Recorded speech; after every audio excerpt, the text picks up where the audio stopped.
Jean Masturbin, expert en expertise, spécialiste en spécialité, va vous expliquer que le mot wesh, c'est français, c'est parfaitement français et il faudrait l'intégrer à votre langage quotidien, sinon vous êtes un méchant fapluinchiste et un méchant roussiste. Wesh est un mot français avec Rémi Soulet. Bah écoutez, en fait, je n'ai rien de plus à dire, car je reste pantois face à tant de logos, à tant d'éloquence de notre ami, de la part de notre ami Jean Masturbin. Alors écoutez, les amis, très de bavardage, on va analyser son petit storytelling. Qu'est-ce qu'il nous dit? Comment est-ce qu'il nous le dit pour justifier son idée du grand plus loin R lexical? Et on voit ça ensemble tout de suite. Géronimus qui nous dit, lui à l'époque c'était un cueilleur qui restait au village avec les femmes et les enfants pendant que les chasseurs allaient au charbon pour lui ramener à manger et le protéger des offensives ennemies. Aujourd'hui, il explique aux chasseurs ce qu'ils doivent penser du langage arabisé de leurs enfants en agitant ses petits avant-bras glabres et frêles. Je condamne fermement, bien sûr.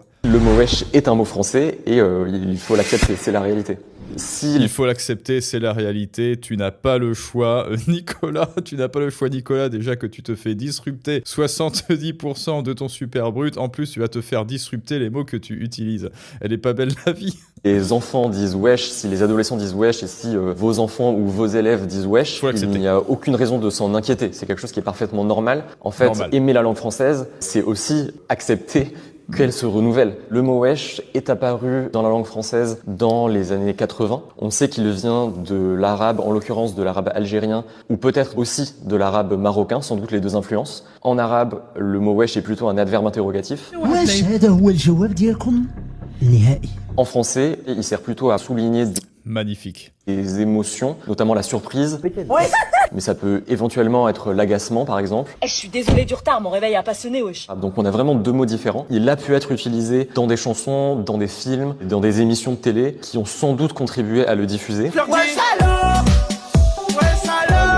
Et ensuite, il a été remarqué comme symptomatique des pratiques langagières des jeunes, au point où on peut entendre parler parfois de langage wesh ou de parler wesh, ce qui évidemment n'a pas non plus de réalité linguistique. Oula, alors attendez, là on va couper un petit peu parce qu'il s'est passé plein de trucs en très très peu de temps. En 1 minute, il nous a bazardé tout son logo, le maître du logos, Jean Masturbin. Il nous a mis à plat, il a abattu toutes ses cartes en un temps record. Bon alors écoutez, on va réanalyser ça, là il y a plein de trucs. Alors déjà, moi je vois que oui, la langue arabe, c'est une langue magnifique. Je ne vois que le soleil qui poudroie et l'herbe qui verdoie versus wesh. Bah écoutez, tout le monde, les Français n'ont rien vu venir, n'est-ce pas? Mais ensuite, toutefois, l'arabe littéral et l'écriture, oui, moi je trouve qu'il y a plutôt une esthétique, sauf que moi je vous parle plutôt de l'âge d'or islamique d'un point de vue purement culturel. Ensuite, écoutez, moi j'ai plutôt envie de dire qu'en termes de culture, nos coutumes divergent, c'est énorme, et wesh n'a pas sa place dans la langue française, elle a sa place dans la langue arabe, très certainement, bien qu'il y ait plusieurs dialectes, mais on n'est pas là pour faire un cours ni de dialectique, ni de linguistique, et donc moi il y a un truc qui me gêne, là Jean Masturbin, outre ta chemise, mais on a dit pas sur le physique, pas d'attaque ad hominem, donc je vais éviter de critiquer sa chemise, parce que notre ami Jean Masturbin est plutôt bien sous tout rapport, bien sûr, il a les cheveux propres, il a le sourire Colgate, il a des bras de Thibaut InShape, non, pardon, on a dit même pas, on a dit pas de 3e degré non plus. Alors écoutez, on va le réécouter, courage, parce que là il y a un truc qui m'a un petit peu gêné dans son discours. Wesh est apparu dans la langue française dans les années 80. On sait qu'il vient de l'arabe, en l'occurrence de l'arabe algérien, ou peut-être aussi de l'arabe marocain, sans doute les deux influences. En arabe, le mot wesh est plutôt un adverbe interrogatif. Bon là, il tente de nous faire un historique du mot wesh, voilà, adverbe interrogatif, d'accord.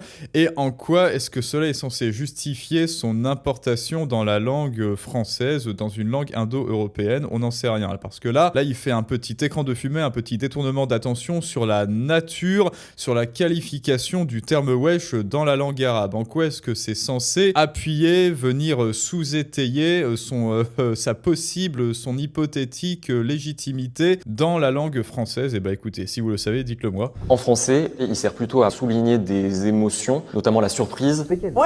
Mais ça peut éventuellement être l'agacement, par exemple. Je suis désolé du retard, mon réveil a pas sonné, wesh. Qu'est-ce que c'était que cette Vanessa? Donc on a vraiment deux mots différents. Il a pu être utilisé dans des chansons, dans des films, dans des émissions de télé, qui ont sans doute contribué à le diffuser. Voilà, donc là, il nous a passé 3 références. Une espèce de Vanessa qui s'est grimée et déguisée en racaille. Désolé, je suis en retard, wesh. Ensuite, un peu de Jul. Et ensuite, quelqu'un, je sais plus quoi, qui disait wesh là.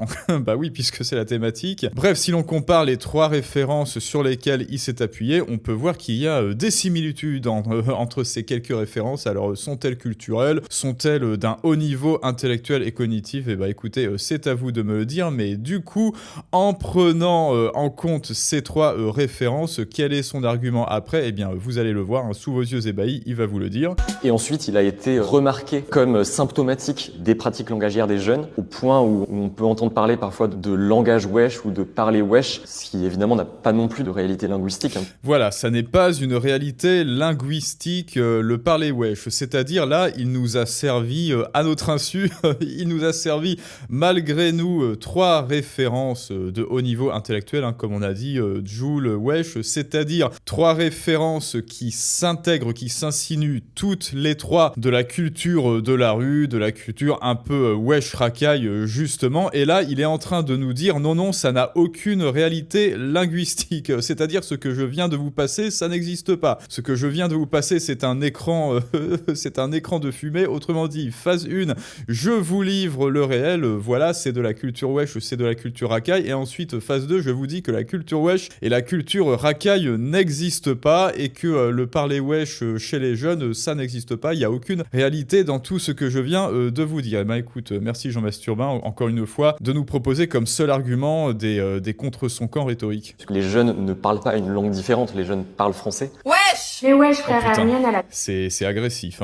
Trop le seum. Ouais, je m'excuse. Le principe de l'emprunt, en fait, c'est que les mots vont être partagés par 2 langues. C'est-à-dire que quand une langue emprunte un mot à une autre langue, il n'y en a pas une qui perd, en fait. C'est gagnant-gagnant. C'est-à-dire que les 2 langues vont avoir leur propre mot. Le mot wesh n'est pas un mot qui a été... D'accord, mais pourquoi dire wesh sinon pour te décrédibiliser? Est-ce que tu penses vraiment, parce qu'il y a une fonction dans les mots, mon ami Jean Masturbin, il y a une fonction utilitariste dans les mots. Dans quel contexte est-ce que j'utilise le mot wesh qui pourrait m'octroyer certains avantages matériels ou en nature, ou d'ordre social, ou d'ordre économique, enfin bref, peu importe quel est l'avantage pour moi ou pour vous d'utiliser le mot wesh plutôt que le mot par exemple palsambleu, ou diantre, ou nom d'une pipe, ou ça alors, ou zut, ou crotte, ou merde, ou fils d'en... Bon bref, parce que j'en reste sur moi, du coup, je ne sais pas quel est ton métier, si tu as déjà un métier, ou si tu es en sociologie ou en linguistique, ou que sais-je, mais si un jour tu te rends à un entretien d'embauche et que tu places ce superbe nouveau mot de la langue française wesh qui est un emprunt et que tu expliques à la RH ou à ton futur patron wesh, bonjour monsieur le patron, wesh, j'utilise wesh parce que c'est un emprunt et que c'est un emprunt de la langue arabe et que maintenant c'est français et que le parler wesh n'a aucune réalité linguistique du parler jeune, donc je dis wesh parce que je parle français. Eh bien à ton avis, comment est-ce qu'il va le prendre? Est-ce que tu penses sincèrement que cela va t'octroyer un avantage par rapport aux autres candidats? Tu es introduit à une soirée où tu pourrais peut-être tisser du réseau, tisser du lien, parce que la France, c'est ça aussi, c'est le népotisme. Si tu dis wesh à tes interlocuteurs, eh bien, ça va t'ouvrir des portes, les portes vers de nouvelles ascensions sociales. Non, moi, je crois que si tu leur dis wesh, ça va plutôt te fermer des portes et te faire baisser dans l'estime de ton patron, de ta famille, de ton banquier, de ta copine, et aussi à ton professeur, ton directeur de thèse ou de master en sociologie ou en linguistique. Voilà, ça, c'est la seule utilité d'usiter le mot wesh, d'introduire le mot wesh dans ton vivier lexical, dans ta bibliothèque de vocabulaire personnel. Et bien ça, c'est la seule utilité à utiliser le mot wesh, c'est de t'évincer socialement de tout milieu intéressant, sans parler de je sais pas quoi, de la hype ou de la haute bourgeoisie, je ne sais pas quoi. Non, même si tu vas juste, si tu te rends à ton travail, si tu dis wesh à ton patron, eh ben tu te tires une balle dans les pattes. Voilà, c'est tout ce que cela va t'apporter, le mot wesh. Après, vous avez le droit de pas être d'accord avec moi. Peut-être qu'il faudrait forcer ce méchant patron à comprendre qu'il faut utiliser le mot wesh au travail et que c'est le progrès, bien sûr, le progrès. Voler, c'est un mot qui est partagé. On a des mots qui sont empruntés à l'arabe et qui maintenant nous paraissent totalement normales, qui sont plus perçus comme des néologismes comme jupe ou café, qui existent dans la langue française depuis tellement longtemps qu'on peut plus percevoir en fait qu'ils ont été empruntés. Est-ce que le mot wesh va s'imposer et se diffuser au point où dans quelques... Oui, il y a hasard aussi, il y a assassin, mais du coup il y a eu une intégration, il y a eu une normalisation, sauf que wesh non, sauf que wesh il n'y a pas de normalisation, et comme on vient de le dire, tous les mots ont une utilité sociale et aussi socio-économique. Et écoutez, commencez à utiliser le mot wesh dans votre vocabulaire de tous les jours, voilà, testez-le dans votre milieu familial, testez-le dans votre milieu professionnel, testez-le dans votre milieu amical, et ensuite prenez des notes et dites-moi quel effet cela a eu en termes d'évolution professionnelle ou dans la progression de vos relations personnelles et intimes. Et alors moi, la seule et unique utilité que je vois au mot wesh, c'est de se faire passer pour un lycéen, c'est de se faire passer pour plus jeune qu'on ne l'est et de se faire introduire dans un groupe de lycéens ou de très jeunes étudiants arabisants et de se faire des copains. Et ensuite, voilà, quelle est l'utilité de se faire ce genre de copains? Écoutez, dites-le moi en commentaire. Que décennie, il ne sera plus perçu comme un néologisme, c'est impossible à prévoir, mais peut-être, c'est tout à fait une possibilité. C'est tout à fait une possibilité. Finalement, je suis d'accord avec Géronimus, cueilleur et non pas chasseur, qui restait au village avec les femmes et les enfants. Mais je crois qu'on a tout dit. Voilà, l'utilité du wesh. Et vous, les amis, utilisez-vous wesh?